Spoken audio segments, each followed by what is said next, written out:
أشهد أن لا إله إلا الله وحده لا شريك له إقرارا به وتوحيدا وأشهد أن محمدا عبده ورسوله صلوات الله وسلامه على نبينا المصطفى محمد بن عبد الله وعلى آله وصحبه ومن تبعهم بإحسان إلى يوم الدين أما بعد. Jamaah sekalian, ibu-ibu dan bapak-bapak kaum muslimin, kaum muslimah, saudara-saudariku seakidah dan seagama yang saya cintai karena Allah Subhanahu wa taala. Kita bersyukur kepadanya atas hidayah dan nikmat yang Allah berikan kepada kita semua ini, terkhusus al-hamasah atau semangat dalam menuntut ilmu kita ini. Semoga ini suatu amalan yang akan menjadi pemberat timbangan kebaikan kita di hari kiamat kelak, ketika amal-amal hamba ditimbang di timbangan-timbangan keadilan Allah Ta'ala. Semoga pula titik hujan yang menetes di tubuh kita kau akan menjadi saksi kebaikan kita, karena seluruh benda-benda yang mati sekarang ketika itu menjadi bukti kebaikan kita, maka itu akan menjadi saksi kebaikan. Sebagaimana para pejuang-pejuang di jalan Allah, maka tubuh-tubuh yang menembak tubuh mereka akan menjadi saksi kebaikan dan di hari kiamat. Karena menuntut ilmu itu adalah sebagian daripada jihad. Menuntut ilmu adalah jihad fisabilillah. Sebagaimana kata sahabat yang mulia Abu Darda, dia berkatakan, barang siapa yang menyatakan bahwa menuntut ilmu itu bukan jihad, faqad naqasa aqluhu, maka sungguh telah lemah dan berkurang akalnya. Ini menunjukkan dalil bahwa seorang menuntut ilmu agama itu adalah jihad fisabilillah. Sehingga semoga tetesan air hujan yang menetes ke tubuh Bapak, ke motor Bapak, ke mobil Bapak, untuk kita mengantar ke majelis ilmu ini telah akan menjadi saksi-saksi kebaikan kita insyaallah ta'ala. Kita masuk pada hadis berikutnya, hadis yang fikih. Saya membaca karena sudah ada pelajaran fikih di sini. Al-hadis selanjutnya adalah an Abi Hurairah radhiyallahu anhu qala Rasulullah sallallahu alaihi wasallam. Dari Abu Hurairah, Abdurrahman bin Sakhr radhiyallahu anhu, riwayat yang paling kuat, nama Abu Hurairah adalah Abdurrahman bin Sakhr. Hurairah adalah dari kata hurah, itu kucing. Hurairah artinya kucing kecil. Dia berkunyah dengan nama kucing, itu hal yang diperbolehkan. Sebab Abu Hafsah, Abu Hafs, Umar bin Khattab, Hafs namanya singa, bapaknya singa. Itu sudah biasa berjalan adat istiadat di kalangan orang Arab berkunyah dengan nama-nama itu diperbolehkan. Beliau berkata, kalau Rasulullah sallallahu alaihi wasallam, Nabi kita mengatakan, mana qasad sadaqatun man min malin. Sedekah itu tidak akan pernah mengurangi harta. Ini kaidah yang bukan kaidah, suatu penghabaran dari Nabi sallallahu alaihi wasallam yang harus kita masukkan ke jiwa-jiwa kita, bahwa sedekah itu tidak pernah mengurangi harta. Wa mazadallahu 'abdan bi afdin ila izzah. Dan tidaklah Allah menambah kepada seorang hamba dengan sifat pemaafnya kecuali kemuliaan. Tidaklah menambah Allah kepada seorang hamba dengan sifat pemaafnya, suka memaafkan kesalahan orang, kecuali itu adalah izzah. Dia mau mampu membalas, dia mampu bisa membalasnya, dia punya kemampuan dan kekuatan, namun dia lebih suka memaafkan. Seperti itu akan menambah padanya kemuliaan. Semakin berwibawa orang itu dan semakin mulia. Wa ma tawadda'a ahadun lillah illa rafa'ahu Allah. Dan tidaklah seorang hamba bertawadhu, berendah diri di hadapan Allah Subhanahu wa taala atau di depan manusia, kecuali Allah Subhanahu wa taala akan meninggikan derajatnya. Hadis sahih riwayat Muslim. Hadis ini diterangkan oleh penulis, terkumpul padanya sifat 3 keutamaan. Pertama adalah fadlus sadaqah, keutamaan sedekah. Yang kedua, keutamaan memberi maaf. Yang ketiga, keutamaan rendah hati atau tawadhu. Dan di sini juga dijelaskan oleh beliau tentang buah-buah dari 3 sifat tersebut. Buah bisa bermakna pahala-pahala yang diberikan oleh Allah secara ajilah, segera, atau ajilah, nanti. Jadi 3 keutamaan ini bisa Allah ganjar langsung di dunia, dibayar tunai oleh Allah dengan 3 amalan tadi, 3 kemuliaan tadi. Bisa juga Allah Subhanahu wa taala sebagian masih disimpan nanti diberikan di hari akhir, dan itu yang lebih utama, dan itu yang lebih ditunggu-tunggu, karena orang beriman itu beramalnya bukan untuk dunia, mereka mencari akhirat. Akan tapi dengan ketaatan mereka, dengan sifat-sifat yang mulai dengan sedekahnya, dengan sifat maafnya dan tawadhunya, Allah memberikan ajilah yang disegerakan, kebaikan yang disegerakan di dunianya, diberi oleh Allah pahala yang ajil, yang kontan, yang tunai. Namun tetap intinya masih Allah simpan nanti di akhirat, ya. Wa inna tuwaffawna ujurakum yaumal qiyamah, kata Allah. Dan sesungguhnya Allah akan menyempurnakan pahala-pahala kalian nanti pada hari kiamat. Jadi gak diberi sekarang. Nah, beda dengan orang kafir, kalau mereka beramal untuk dunia. Ya, kalau orang beriman beramal untuk akhirat, tapi dunia Allah berikan juga, ya. Dunia Allah berikan juga. Orang kafir mereka beramal untuk dunia, maka Allah berikan dunia sebagaimana yang mereka niatkan. Namun di akhirat sama sekali tidak ada bagian kecuali neraka. Man kana yuridu hayatad dunya wa zinataha nuwaffi ilaihim a'malahum fiha wa hum fiha la yubkhasun ulaika alladziina laysa lahum fil akhirati illa an-nar fahbitat ma sana'u fiha wa batilu ma kanu ya'malun. Barang siapa yang menginginkan pahala atau balasan di dunia, nuwaffi ilaihim a'malahum, kami akan sempurnakan amal-amal mereka. Ya, atau Allah apa? Barang siapa yang menginginkan dunia, ya, maka kami akan sempurnakan amal-amal mereka. Wa hum la yubkhasun, mereka tidak akan dirugikan. Ya, karena itu yang dicari, Allah tidak akan merugikan. Tapi kata Allah, ulaika alladziina laysa lahum fil akhirati illa an-nar, tapi mereka itu orang-orang yang tidak ada bagian di akhirat kecuali neraka. Dan akan lenyap apa yang telah mereka upayakan dan apa yang telah mereka usahakan. Itulah amalnya orang-orang kafir. Diberi oleh Allah pahala sebagaimana mereka niatkan. Pahalanya mungkin bisa bentuk panjangnya usia, pahalanya bisa berbentuk luasnya rezeki, kesehatan badan, kelapangan hidup, dan macam-macam. Tapi di akhirat orang yang tidak ada bagian kecuali neraka. Kalau orang beriman tatkala beramal baik, Allah Subhanahu wa taala menyimpannya pahalanya. Tadi sudah kita jelaskan. Dan Allah berikan DP-nya bahasa kita, yang dikontan sebagian dari kebaikan mereka dengan diberikan rezeki, kesehatan, dan yang lain-lainnya. Tapi itu hanya sebagian kecil. Adapun yang intinya Allah Subhanahu wa taala masih menyimpannya, nanti diberikan oleh Allah kepada hamba-hamba yang beriman dan beramal saleh di jannah. Makanya Allah mengatakan apa? A'dadtu li ibadiyas salihin ma la ayn ra'at wa la udhun samiyat wa la ala khatri min qalbil bashar. Sungguh aku telah persiapkan, lihat kata Allah apa? Dengan fi'il madhi, a'dadtu, aku telah persiapkan. Jadi sudah disiapkan oleh Allah teruntuk hamba-hambaku yang salih, apa yang mata tidak pernah melihat, apa yang telinga belum pernah mendengar, dan bahkan belum pernah terbesit di hati-hati manusia, itu surga Allah Subhanahu wa taala. Masih dirahasiakan, masih disembunyikan. Allah siapkan ya pahala-pahala jannah nanti teruntuk hamba-hamba yang beriman dan beramal saleh. Fala ta'lamu nafsum ma ukhfiya lahum min qurrati a'yun jazaa'an bima kanu ya'malun. Tidak ada satupun jiwa yang mengetahui dari berbagai macam balasan-balasan Allah di jannah sebagai balasan dari apa yang telah mereka amalkan. Nah, ini yang Allah janjikan kepada orang-orang beriman, pahala yang sempurna nanti diberikan di akhirat. Nah, kebanyakan manusia mereka menduga bahwa yang namanya sedekah itu berkurang. Yang namanya sedekah secara fisiah, ya, uangnya 200.000, ada kotak ambil 100, tinggal 100, itu wajar. Secara fisiah memang orang menduga orang sedekah itu berkurang. Tapi ini Nabi mengatakan sedekah tidak mengurangi harta. Ya, bertabrakan dan berlawanan dengan akal manusia. Ya, nah katanya ya. Dan juga secara dugaan manusia, orang beri maaf itu terasa lemah, ya, orang kasih maaf lemah, kira nggak bisa membalas.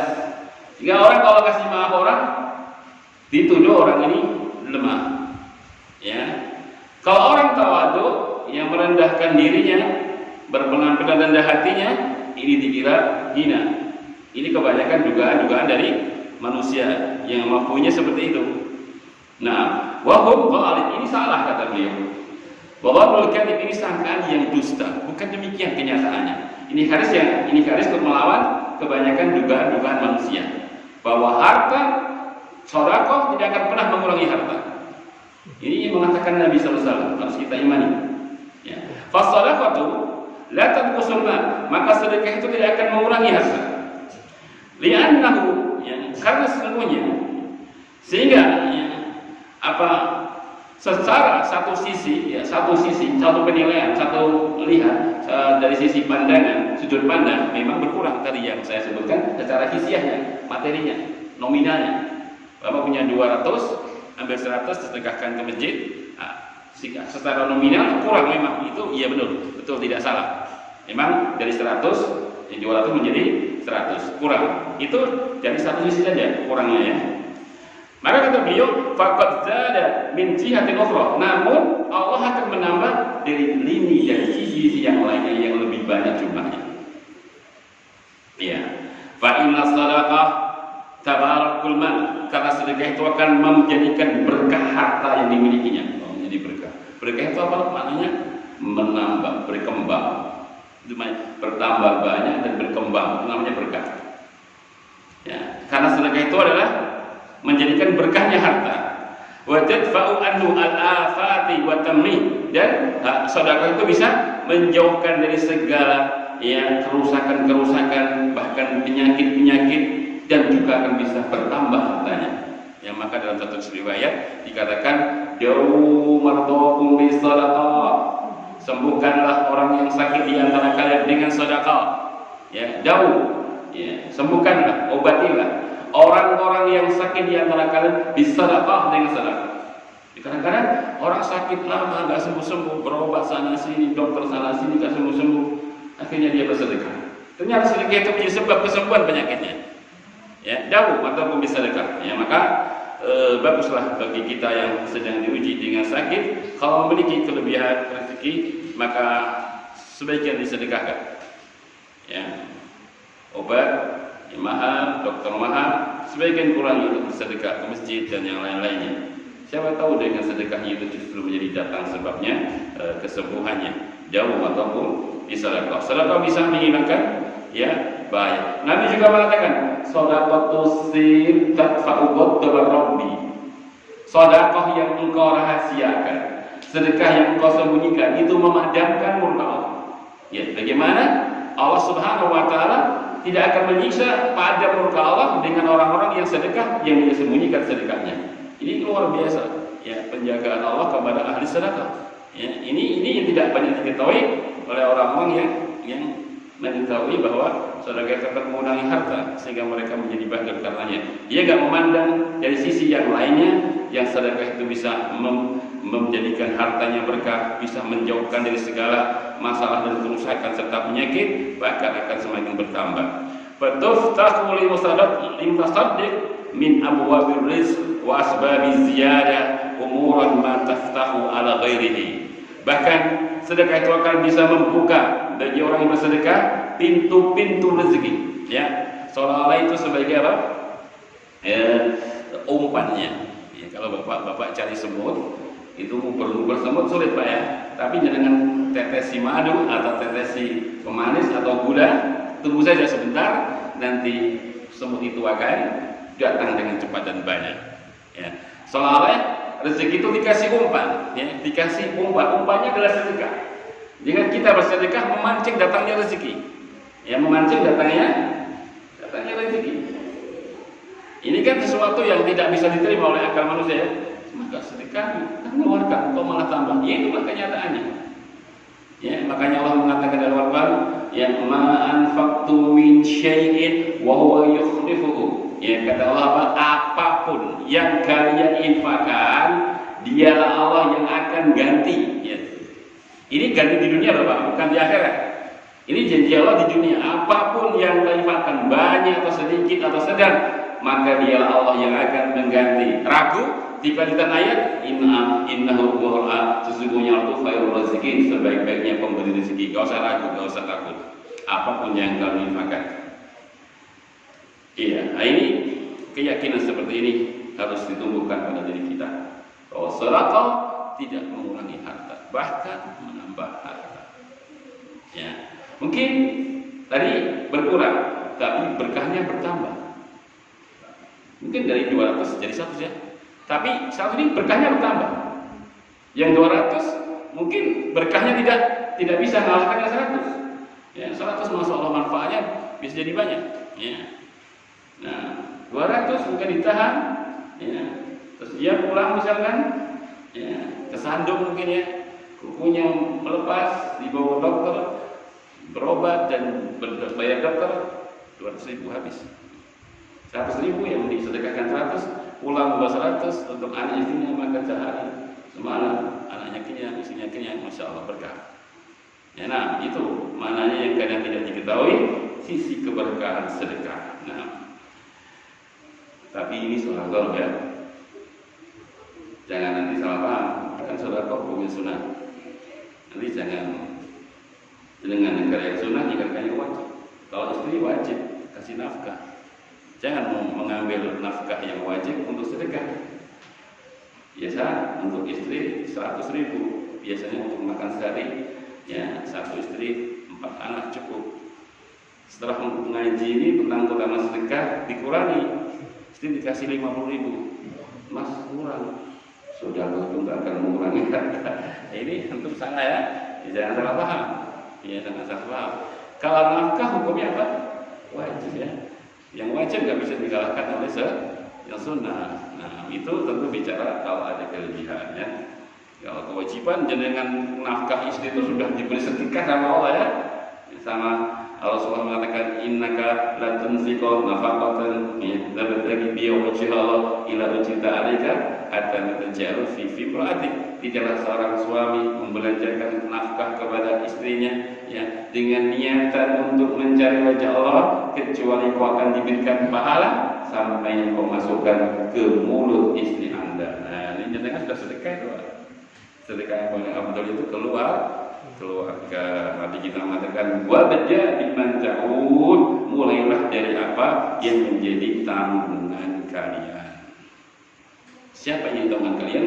Kita, anak dan istri. Maka sedekah seorang suami untuk anak istri itu sudah bernilai pahalanya besar. Nah, kalau ada kelebihan, baru kita bisa masuk pada sedekah-sedekah yang sunnah. Nah, tapi yang wajib jangan sampai dikalahkan dengan yang sunnah.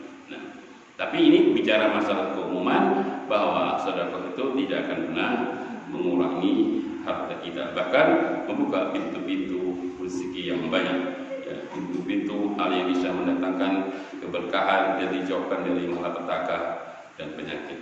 Oleh karena bisa menjadi suatu ukuran dan muhasabah bagi kita yang memiliki kelebihan. Sering ada musibah, sering ada bencana menimpa diri kita, keluarga kita, mungkin sedekahnya kurang itu. Coba diperbaiki lagi sedekahnya.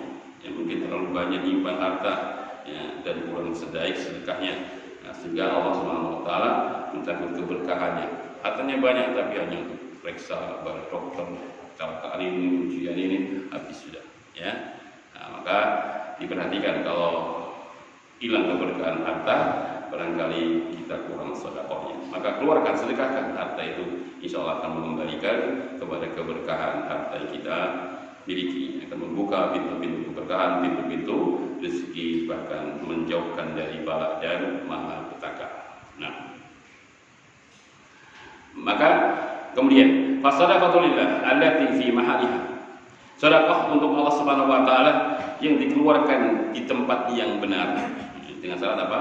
Di tempat yang benar, la tunfidu al-mal qat'an, maka tidak akan pernah merusak dan melukai harta dia sama sekali. Asal dengan apa benar ya? Sebab nanti ada orang sedekah tidak benar. Sedekah dia tapi dikeluarkan di tempat-tempat yang tidak benar. Maka syaratnya sedekah dikeluarkan tempat yang benar, maka tidak akan pernah membahayakan. Ya, akan terus menambah ya keberkahan. Kalau salah dia salurkan ke tempat yang keliru, itu bisa menjadi malapetaka. Ya, sebagaimana Nabi kita mengatakan, man awa muhdisan fa alaihi la'natullah wal malaika wan nas ajma'in la yuqbalu minhu sarfan wala adala. Barang siapa yang membantu pelaku bid'ah atau membantu ajar bid'ah, yang membantu dengan hartanya, dengan mendanainya, berikan fasilitasnya, maka Allah akan melaknatnya. malaikat akan melaknatnya, manusia akan melaknatnya, dan amal dia, sedekah dia untuk membantu acara bid'ah tadi tidak diterima sedikit pun di sisi Allah Subhanahu wa Ta'ala. Ini jika sedekah, tapi salah jalan dikeluarkan hartanya, maka bukan keberkahan yang didapat dan pahala, namun malah laknat Allah Subhanahu wa Ta'ala, laknat malaikat-malaikatnya dan laknat manusia, dan amal dia tidak diterima.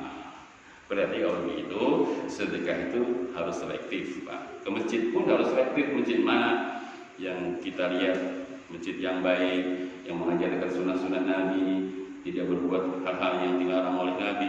Nah, di situ silahkan masukkan kotak-kotak masjid yang digunakan untuk acara-acara baik, kajian-kajian sunnah di situ ditegakkan. Masya Allah, seperti itu pahalanya sangat besar. Tapi kalau salah ya bisa menjadi malah petaka. Ya, makanya penting seorang itu harus selektif. Karena apa? Tentang masalah harta nanti di akhirat pertanyaannya dua, Pak. Bukan satu. Min aina iktasaba wa fima anfaqa. Ini dua pertanyaannya. Rasulullah mengatakan dalam riwayat Tirmidzi, la tazuru qadam abdin hatta yus'ala an umri fima afna wa an malihi min aina iktasaba wa fima anfaqa wa an ilmi fima fa'a wa an jismihi fima abla.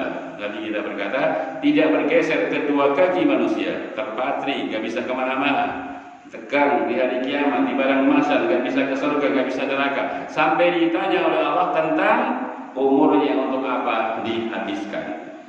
Yang kedua, ditanya Allah tentang hartanya. Ini dua, min aina iktasabahu, dari mana dia mendapatkannya, wa fima anfaqahu, kemana dia infakkannya. Nah ini ditanya. Kalau nggak ditanya yang ini, nggak masalah, jangan asal kasih saja. Ini masalahnya ditanya, kemana kau belanjakan dulu hartamu? Kalau salah membelanjakannya, jadi masalah di akhirat. Ya, makanya bukan hanya selektif dalam mencarinya, tapi selektif pula dalam membelanjakannya. Tidak boleh kita sembarangan. Ini harta akan ditanya, dari mana kita dapat, kemana kita membelanjakannya. Maka jangan sembarangan harta dikeluarkan, khususnya untuk hal-hal yang maksiat dan yang lainnya. Ya, jelas, maka harus dikeluarkan di jalan yang pas. Nah, sekarang yang kedua, al-afu, memberi maaf, ya, terhadap orang yang jinayat, berbuat dosa, musyiin, orang yang berbuat jahat kepada kita, biakwali, mungkin dengan lisan mereka, mencaci, memaki, ghibah, namimah, mendustai dengan dosa-dosa lisan. Af'ali, atau dengan perbuatan, memukul, mengambil harta tanpa hak dan yang lain-lainnya. Orang berbuat jahat kepada kita, berbuat jahat kepada manusia, ya, maka dia tidak membalasnya. Ia tidak membalasnya, dan itu bukan suatu kehinaan. Ya, bal hada ainul is, bahkan itu merupakan kemuliaan yang sebenarnya. Ketika kita mampu membalas, kita mau membalas kejahatan orang, tapi kita menahannya dan kita lebih suka untuk memaafkannya, maka itulah justru letak pada kemuliaan yang sebenarnya. Makanya balasannya apa? Jannah, ya. Disebutkan dalam surah Ali Imran, ya. Wasari'u ila maghfiratin min rabbikum wa jannatin arduha as-samawati wal ardu 'iddat lil muttaqin alladziina yunfiquna fis sarai wad dharra'i wal kadhimina al-ghayz wal 'aafina 'anil nas wallahu yuhibbul muhsinin. Segeralah kalian menuju ampunan Allah, segeralah kalian menuju surganya Allah yang seluas langit dan bumi, yang Allah persiapkan bagi kalian. Siapa kalian? Orang-orang bertakwa maksudnya. Siapa mereka? Alladzina yunfiquna fis sarai wad dharra, orang-orang yang senantiasa berinfak di kala lapang dan juga di kala sempit. Yang kedua, orang-orang yang bisa menahan marah ketika sedang marah. Yang ketiga, orang-orang yang afina 'anil nas, orang-orang yang memaafkan kesalahan manusia. Ya, pemaaf. Ini dalil biasanya digunakan untuk dalil halal bihalal. Kalau halal bihalal pakai dalil ini, Pak. Ini dalil umum untuk khusus, ya. Ketika ditanya bolehnya halal bihalal pakai dalil wa'afina 'anil nas, salah ya, Pak, ya. Nah, itu bukan dalil halal bihalal. Nah, tapi bagaimana sifat maaf mampu mengantarkan seorang menuju jannah, dan itu dicontohkan oleh Nabi kita yang mulia. Tidak ada orang yang pemaaf kecuali beliau. Luar biasa ya.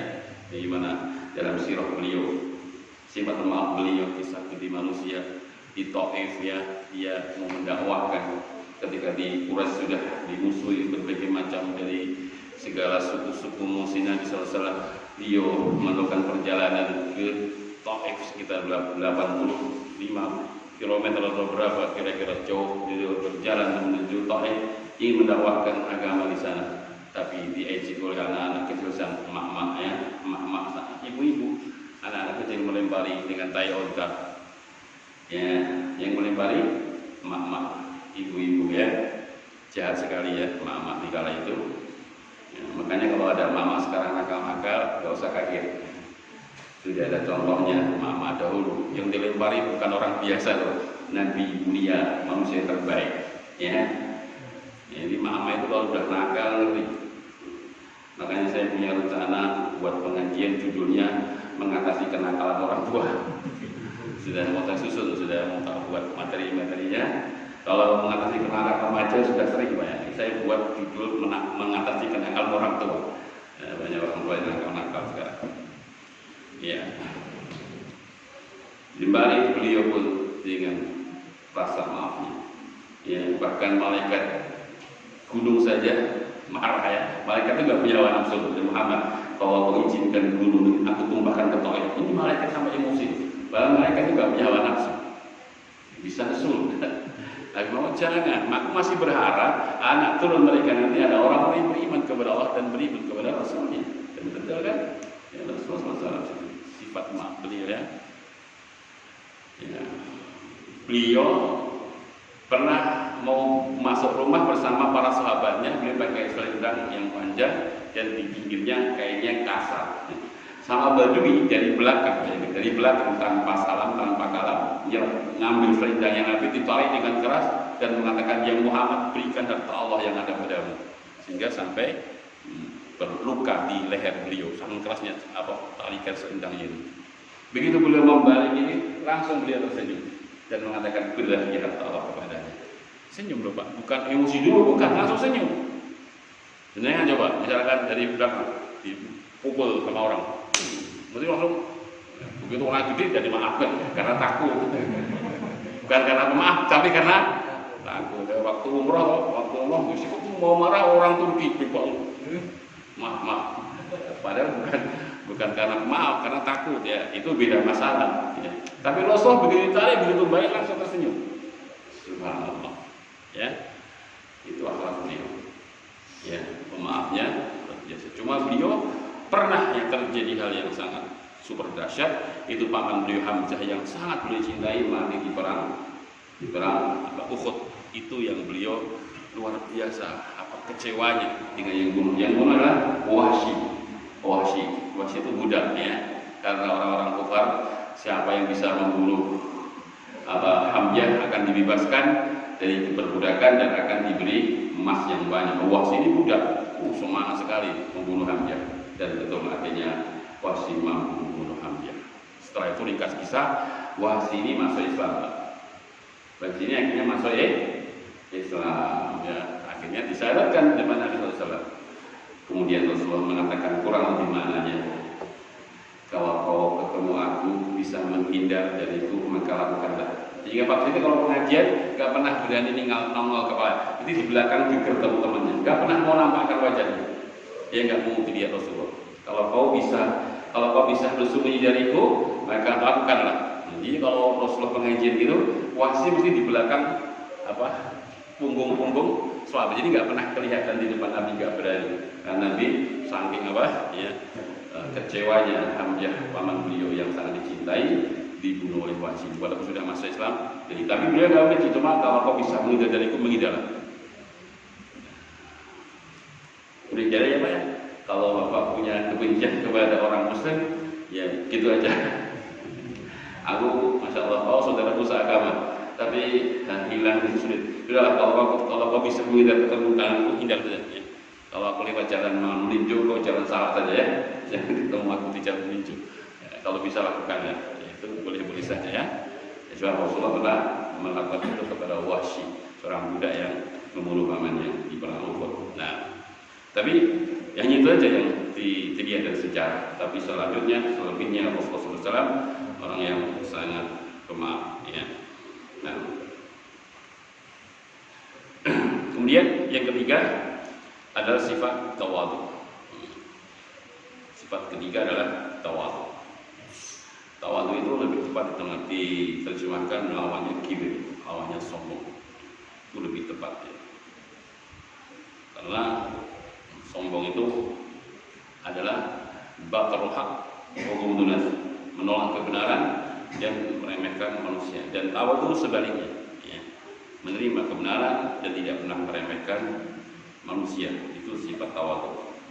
Nah, wa kadzalika al-mutawaddi' billah, begitu pula orang yang tawadhu kepada Allah, wa li ibadihi, kepada hamba-hambanya, maka ketawadukan mereka yarfa'ullahu darajat, justru Allah mengangkat derajat mereka. Semakin rendah hatinya, maka semakin tinggi derajatnya. Fa inna Allah subhanahu wa ta'ala ya dzakara rif'ah ya fi dzikr rif'ah fi qouli ta'ala yarfa'illahu alladziina amanu minkum walladziina utul ilma darajat. Allah subhanahu wa ta'ala ya meninggikan derajat orang-orang yang beriman di antara kalian dan orang-orang yang Allah berikan ilmu dengan beberapa derajat. Ya. Keilmuan itu mengantarkan kepada ketawaduan. Kalau semakin berilmu tidak tawadhu, itu ilmunya mesti hilang padanya keberkahan. Dan itu bukan ilmu yang bisa disebut dengan ilmu nafi. Jadi ilmu agama Bapak Ibu yang saya muliakan, kalau kita semakin belajar mengantarkan kita semakin tawadhu dari lawannya sombong ya, maka itu ilmunya berkah. Tapi kalau kita tambah ilmu, malah semakin tidak tawadhu, ya, semakin mudah meremehkan orang, gampang meremehkan orang, dianggap orang itu di bawahnya semua dalam masalah ilmu, dan suka apa? Ya, sombong, nah, seperti itu, menolak kebenaran. Kalau dinasihati, dikasih masukan, nggak pernah mau menerima. Orang ini ilmunya sama sekali tidak ada manfaatnya, sama sekali tidak ada manfaatnya. Ya. Sangat indah kata Imam Ibnu Qayyim dalam Fawaid yang mengatakan min alamati sa'adah wal falah anal abda kullama zida fi ilmihi zida fi tawadhuhi wa rahmatihi. Di antara tanda kebahagiaan hamba dan keberuntungan hamba, manakala hamba itu bertambah ilmunya, maka semakin tambah rendah hatinya dan semakin rahmatnya kepada manusia. Nah, ini tanda ilmunya mengantarkan kepada kebahagiaan dan keberuntungan. Tambah ilmunya, hamba tawadhu. Tambah rendah hatinya, tambah rahmat dan sayang kepada manusia. Dia ingin dengan ilmunya memberikan hidayah kepada manusia, menuntunkan jalan kebenaran kepada manusia. Dia saudaranya yang salah, dia ingin membenahinya dengan penuh keikhlasan dan ketawaduan. Ini sifat-sifat seperti ini ilmu yang akan mengantarkan kepada ya keselamatan dan keberuntungan. Dan kita butuh orang-orang seperti ini. Ya, kita butuh orang-orang yang seperti ini. Ya, itu ukur saja dari situ. Ya. Nah, itu tentu dari awal seorang belajar itu harus memiliki niat yang ikhlas supaya ilmunya menjadi berkah. Walaupun ilmunya sedikit mungkin ya dapat 1-2 faidah, tapi ketika ikhlas orang yang belajar, ilmunya akan bermanfaat bagi dirinya. Walaupun pandai cakap, pandai banyak hafalan, dia orang sombong, ya, tidak bermanfaat. Ya, tidak akan bermanfaat. Karena ilmu itu bukan zatnya, bukan kesana. Ilmu itu zatnya mengantarkan kepada khasyatullah. Kalau tidak mengantarkan kepada takut kepada Allah, itu keluar dari hakikat ilmu, Pak. Keluar dari hakikat ilmu. Ini orang sederhana ya, dapat 1 hadis dipelajari, dapat ilmu, dia tertancap dalam hatinya, dia mengamalkannya, menambah dia semakin takut kepada Allah, menambah dia semakin sayang kepada manusia. Ini berkah ilmunya. Ya, ilmunya berkah. Dan banyak orang yang berilmu tapi dicabut padanya keberkahan. Ya, dicabut padanya keberkahan. Sombong ya. Wasai bin Atta ini orangnya jenius, Pak. Ini orangnya jenius, bukan cuma pintar, jenius, tapi dia sombong, nantang gurunya, Hasan al-Basri. Gurunya ditantang. Ya, sombong kan? Akhirnya dia katakan i'tizal, maka dituduh Mu'tazilah. Ini orang ini bukan orang bodoh, orang ini jenius, Pak. Pernah suatu saat ya, dalam satu kisah, ya, waktu sedang khutbah Jumat, dia hadir di suatu sholat Jumat. Tidak ada rencana, sengaja mau disuruh khutbah tanpa ada persiapan. Karena orang yang nyuruh ini ngerti, ini atau awal pasti benar ini orangnya cedera, nggak bisa bilang roh dengan pasti. Jadi kalau huruf roh selalu nyingkir dia. Nah, cedera. Nah, dia ingin dipaci bahasa kita ya, biar dia serang tanpa persiapan. Pasti nanti akan keluar banyak. Coba bayangkan, tanpa persiapan. Akhirnya dia ceramah khutbah, dia bicara panjang lebar, tidak ada huruf-huruf keluar. Masya Allah, luar biasa. Setiap yang ada kata roh diganti dengan kata yang lain, sinonim yang lain. Pintar tidak itu kan? Luar biasa. Rohnya ganti dengan huruf sinonim yang tidak ada rohnya. Ya, masalah ya. Tapi orang ini dasar, ya. Maka disebut oleh para ulama, utul zakat wala utul zakat. Diberikan kecerdasan, tapi tidak diberikan kesucian hati. Ini penting. Orang diberikan kecerdasan, mudah menghafal, mudah menangkap pelajaran, tapi tidak diberikan kesucian hatinya. Tidak tawadhu, tidak ramah, hasad, sombong, ini bahaya. Kalau dia bodoh, malah selalu. Ini orangnya pintar masalahnya, tapi hatinya dicabut padanya kesuciannya. Diberi ilmu, diberi kecerdasan, namun tidak diberikan kesucian hati.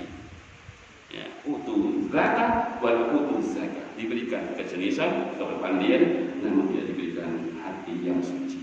Maka harus terkumpul ini. Ya, ilmu itu terkumpul padanya, ya, kecerdasan dan kesucian hati. Itulah batu ilmu nafi, ilmu yang bisa mendatangkan manfaat. Ya. Maka awali dari awal ya Pak ya. Awali dari cara menuntutnya, hendaklah kita selalu ikhlas karena Allah, dari rumah menuju majelis niatkan karena Allah Subhanahu wa taala ikhlas. Insyaallah ilmunya apapun yang didapat sedikit atau banyak akan memberikan pengaruh kebaikan dan keberkahan bagi diri kita. Sudah habis ya jamnya Pak? Sampai jam berapa bisa? Masih berapa menit? 5 menit Pak? Mungkin ada pertanyaan dari sini Pak.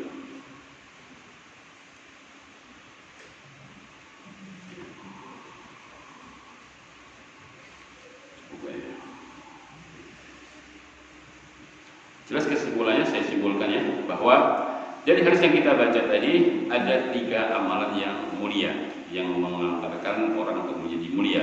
Pertama adalah sedekah ya, adalah sedekah ya. Maka didik diri kita untuk latihan sedekah, ya, untuk selalu bersedekah. Yang kedua adalah sifat pemaaf, ya, berarti kalau begitu latihan kita maafkan, kita muhasabah. Siapa sih orang yang pernah berdosa kepadaku? Gak usah mereka nunggu minta kepada kita maaf, langsung maafkan saja. Ya, ini latihannya. Diingat-ingat dulu saya merasa sakit sama fulan, ya belum saya maafkan, sekarang saya maafkan tanpa dia minta maaf kepada saya. Ya, itu jadi latihan sedekah, latihan memaafkan. Yang ketiga adalah maka kita latihan dan harus kita amalkan sifat tawadhu. Yaitu apa tawadhu? Dari lawannya sombong, batal hak, lunas. Jadilah orang yang selalu menerima kebenaran walaupun dari anak kecil. Ya, karena kita makan dengan tangan kiri misalkan, anak kecil bawa itu makannya setan loh Pak. Langsung jangan marah-marah, cok dulu nyita-nyita ompo, jangan. Oh, insyaallah makasih ya, tetap diterima walaupun datang dari anak kecil kebenaran tersebut. Ya, melatih hati selalu menerima kebenaran dari siapapun. Kalau itu kebenaran kita berusaha untuk menerima ya. Nah, kemudian jangan meremehkan dan memandang rendah orang lain siapapun Pak, karena kita itu kalah menang dalam satu sisi, tapi kadang kita kalah dari sisi yang lain. Kita menang mungkin dalam penampilan ya, mungkin kita kelihatan sunnah pakaiannya ya, tapi kita kalah dalam sedekah. Mungkin sedekahnya dia masya kendel dia Pak sedekahnya, tapi kita kalah. Mungkin kita menang dalam sisi ini, tapi sholat malamnya dia gak pernah ketinggalan. Kita sering bolong-bolong, dia sholat malamnya tahajud rutin, kita kalah kan? Nah, makanya jangan suka meremehkan siapapun, bahwa kita belajar untuk selalu ya berbuat baik, rendah hati kepada siapapun, tidak memandang orang dengan pandangan sebelah mata, tapi memandang manusia dengan pandangan husnudon atau baik sangka, khususnya kepada orang-orang yang saleh dan beriman.